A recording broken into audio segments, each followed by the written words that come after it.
Bismillahirrahmanirrahim. Assalamu alaikum student. I'm your teacher Miss Sana. Today we have your lesson number 3, chemical combination, and here goes your lecture number 1. So we have studied in the previous classes that there are two kinds of changes, the physical changes and the chemical changes. There is no change in the composition of product while there is a change in the composition of product. क्या होता है कि आपके जो physical changes होते हैं उसमें जब reactant product के अंदर convert होता है तो आपको आपकी जो product होता है उसकी properties के अंदर कोई change नहीं होता, उसकी कॉम्पोजिशन बिल्कुल सेम होती है, यानी कि आपने चेंज तो आप देख रहे होते हैं लेकिन उसकी कॉम्पोजिशन या उसकी प्रॉपर्टीज़ के अंदर कोई नुमाया चेंज आपको नज़र नहीं आता। तो इस तरह का जो रिएक्शन या इस तरह का जो चेंज होता है उसे हम फिज़िकल चेंज कहते हैं। जबकि केमिकल चेंज के अंदर ये होता है कि जब कोई एक या दो रिएक्टेंट कंबाइन होके एक दूसरा प्रोडक्ट तीसरा प्रोडक्ट बना रहे होते हैं तो उस प्रोडक्ट की केमिकल कॉम्पोजिशन, उसकी प्रॉपर्टीज़ तमाम की तमाम चेंज होती है with respect to so many other things, ठीक है। जबकि फिज़िकल चेंजेस के अंदर जो है वो आपको कलर चेंज या टेक्सचर चेंज या शेप चेंज जो है वो वाज़े नज़र आ रहा होता है। कभी कभी ऐसा होता है कि आप फ्लोर देखते हैं तो फ्लोर जब नया बनता है ना तो उसकी जो सरफेस होती है वो बहुत स्मूथ होती है, लेकिन कुछ टाइम बाद जब उस फ्लोर को बहुत ज़्यादा इस्तेमाल किया जाता है या जिस तरीके से इस्तेमाल किया जाता है या आपका जो इन्वायरमेंट पर उसका जो इन्वायरमेंट का जो उस पर असर हो रहा होता है या मौसमी असर जो उस पर हो रहा होता है तो उससे क्या होता है फ्लोर का टेक्स्चर चेंज हो जाता है।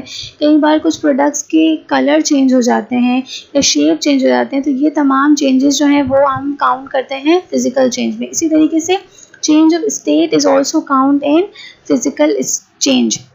जैसे कि आपके पास जो आइस है वो वाटर की कौन सी फॉर्म होती है, हमने पढ़ा है कि आइस जो है वो वाटर की सॉलिड फॉर्म होती है या सॉलिड स्टेट होती है। जब टेम्परेचर चेंज की वजह से वो सॉलिड स्टेट से लिक्विड स्टेट में कन्वर्ट होता है तो ये चेंज ऑफ स्टेट भी जो है वो फिज़िकल चेंज के अंदर काउंट होती है, ठीक है। लेकिन जब हम बात करेंगे केमिकल चेंज की तो केमिकल चेंज के अंदर जो हमें वाज़े नज़र आने वाली जो प्रॉपर्टीज़ हैं इसकी वो टेम्परेचर चेंज है, वो ऑर्डर चेंज है, यानी कि स्मेल जो है वो क्रिएट होती है। इसके अलावा प्रेसिपिटेशन बनते हैं, प्रेसिपिटेट्स बनते हैं जो आप आगे पढ़ेंगे, और इसके अलावा bubble formation does also count in chemical changes, ठीक है। अच्छा, यहाँ तक हमने ये पढ़ लिया कि फ़िज़िकल यानी केमिकल चेंजेस जो हैं वो वाले चेंजेस हैं जिसके अंदर जो प्रोडक्ट आपके पास बन रही है उसकी केमिकल कंपोजिशन बिल्कुल डिफरेंट होगी उसके रिएक्टेंट से, उसकी प्रॉपर्टीज़ इंटायरली डिफरेंट होंगी उन रिएक्टेंट से जिनसे वो मिलकर बना है, ठीक है। तो उन केमिकल चेंजेस को गवर्न करने के लिए या उनको मॉनिटर करने के लिए हमारे पास कुछ लॉज होते हैं जिन्हें हम लॉज ऑफ केमिकल कॉम्बिनेशंस कहते हैं। These laws include conservation of mass, law of constant composition or definite proportion, law of multiple proportion, law of reciprocal proportion. First of all, we are going to learn about law of conservation of mass. Lavoisier was a French chemist जिन्होंने हमारे जो reactant से product बन रहा होता है उनके दरमियान मास रिलेशनशिप को डिफ़ाइन किया, डिस्क्राइब किया और उसको स्टडी किया, ठीक है। उसकी स्टेटमेंट ये थी कि matter can neither be created nor be destroyed during a chemical reaction, जिसको हमें आसान लफ्ज़ों में ये कहेंगे कि किसी भी केमिकल रिएक्शन के दरमियान रिएक्टिंग सब्सटेंस का जो इनिशियल मास होता है वो हमेशा जो आपका फाइनल प्रोडक्ट होता है उसके मास के बराबर होता है, ठीक है। आपका जितना, मैं रिपीट कर रही हूँ कि आपका जो केमिकल रिएक्शन होता है उसमें जो रिएक्टेंट साइड आपकी होती है उनका मास आपके फाइनल प्रोडक्ट के मास के बिल्कुल बराबर होता है, ठीक है। अच्छा, इस लॉ की डेमोन्स्ट्रेशन हम इस तरीके से कर सकते हैं कि जब वाटर फॉर्मेशन होती है तो वाटर फॉर्मेशन हाइड्रोजन और ऑक्सीजन की यूनियन से होती है। तो जब आप हाइड्रोजन और ऑक्सीजन को यूनाइट करेंगे और वाटर फॉर्म होगा तो उसमें हाइड्रोजन का इनिशियल मास आप ले लें या वेट ले लें और ऑक्सीजन का इनिशियल मास या वेट ले लें, इन दोनों का कंबाइंड मास जो है वो आपके वाटर मॉलिक्यूल जो बना है उसके बराबर होगा, बिल्कुल, ठीक है, जितने यहाँ पर इस इक्वेशन में हम देख सकते हैं कि 2 हाइड्रोजन मॉलिक्यूल इस्तेमाल हुए हैं और 1 ऑक्सीजन मॉलिक्यूल इस्तेमाल हुआ है, जिसके नतीजे में हमारे पास 2 वाटर मॉलिक्यूल फॉर्म हुए हैं। तो इनिशियल हाइड्रोजन का 2 हाइड्रोजन मॉलिक्यूल का मास और ऑक्सीजन मॉलिक्यूल का मास कंबाइनली जो होगा वो उतना ही मास होगा जो 2 वाटर मॉलिक्यूल का मास होगा। मज़ीद इस लॉ की प्रैक्टिकल वेरिफिकेशन जो है वो एक जर्मन केमिस्ट लैंडोर्ट ने की और उन्होंने बहुत सारे डिफरेंट केमिकल रिएक्शंस परफॉर्म किए टू प्रूव दिस लॉ।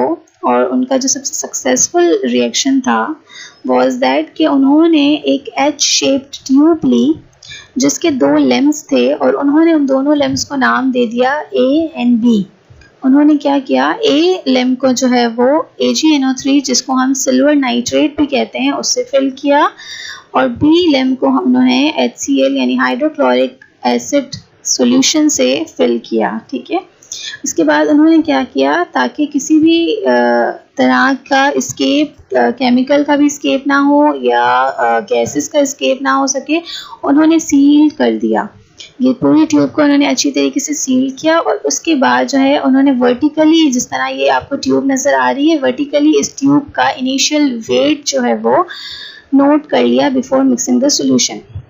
ठीक है, इसके बाद उन्होंने इस ट्यूब को इन्वर्ट करके, शेक करके अच्छी तरीके से तमाम मिक्सचर को मिक्स किया, जिसके नतीजे में ये वाला केमिकल रिएक्शन इस ट्यूब के अंदर हो गया। जिसके अंदर सिल्वर जो है वो हाइड्रोक्लोरिक एसिड के Cl यानी क्लोरीन से मिलकर AgCl बनाता है, सिल्वर क्लोराइड बनाता है और NO3 जो है वो हाइड्रोजन के साथ कंबाइन होके HNO3 जिसको हम नाइट्रिक एसिड भी कहते हैं वो बनाता है। तो AgCl के वाइट प्रेसिपिटेट होते हैं जिसे हमने यहाँ मेंशन किया।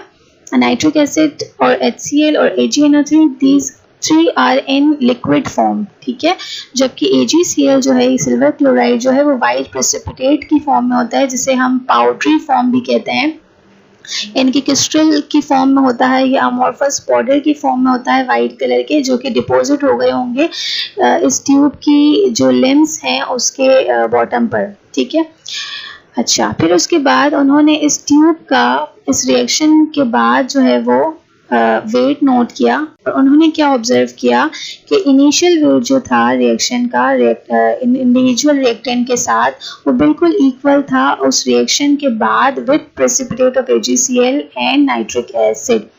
तो कंक्लूजन क्या हुआ कि हमारा law of conservation of mass जो है वो इस प्रैक्टिकल एक्सपेरिमेंट के थ्रू प्रूव हो गया कि मास can neither be created nor be destroyed.